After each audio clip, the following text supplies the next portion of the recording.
Once again, good morning, everyone. And let me ask you something. Have you ever noticed how some people seem to handle life surprises with grace, while others fall apart at the smallest change in plans? I'm not talking about being calm or composed.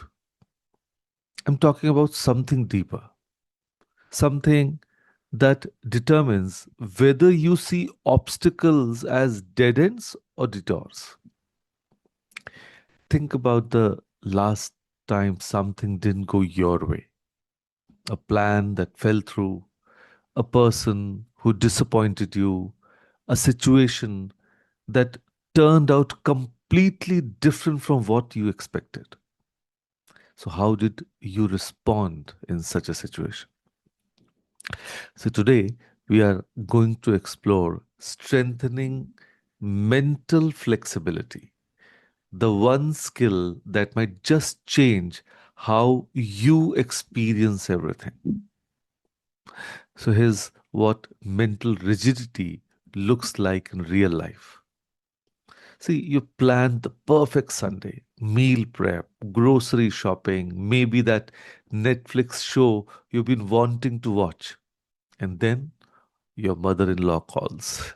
She's coming over right now with guests.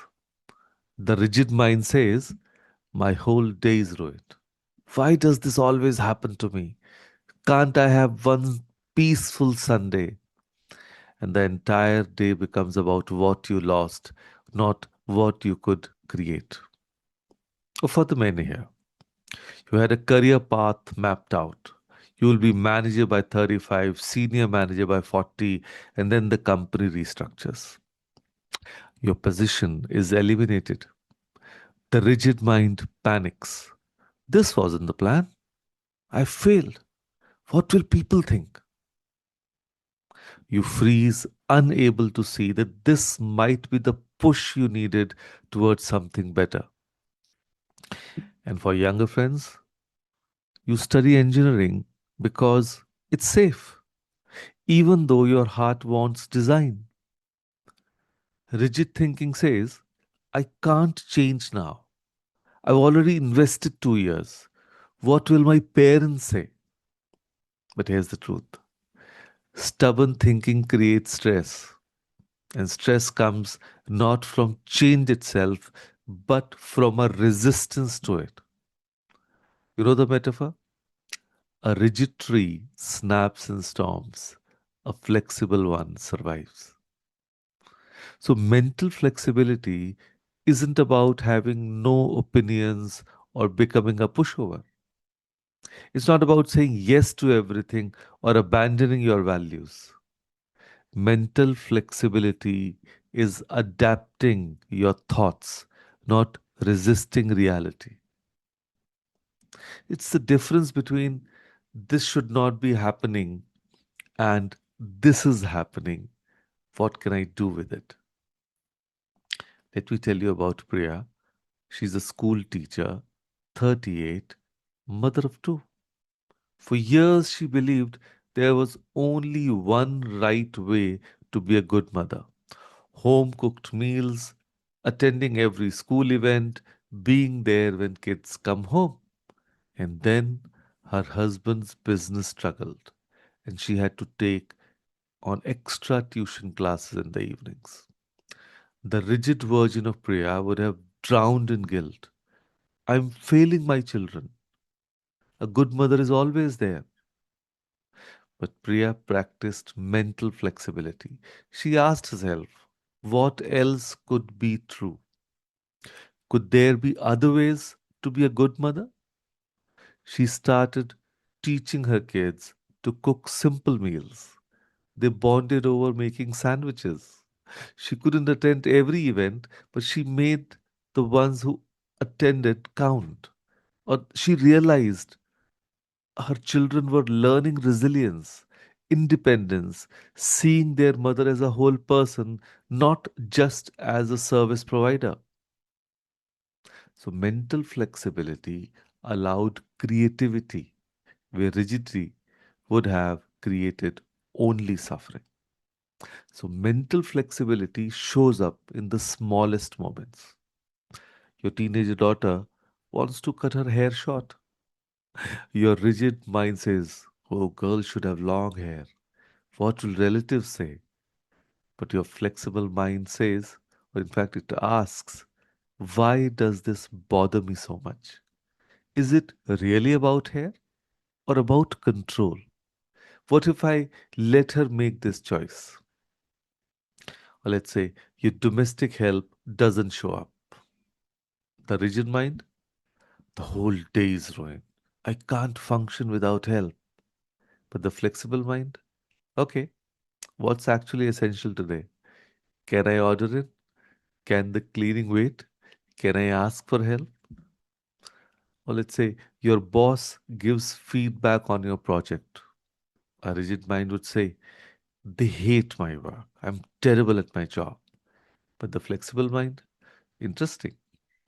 They see it differently than I do. What can I learn here? So here's a universal one we all face. Traffic in Indian cities, you're stuck on the road, you have two choices. The rigid mind rages. This city is impossible. Why is this happening to me?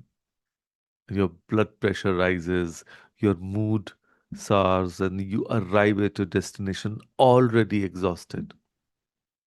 But the flexible mind thinks, well, I'm here for the next 30 minutes regardless. I can listen to that podcast, the Kapil Gupta one, and I call that friend, or I can practice breathing. I can accept this instead of fighting reality.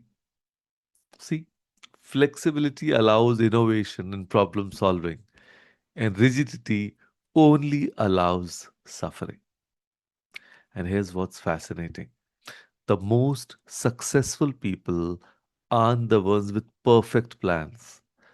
They are the ones who adapt their plans when reality changes. That business owner who pivoted during COVID, mental flexibility.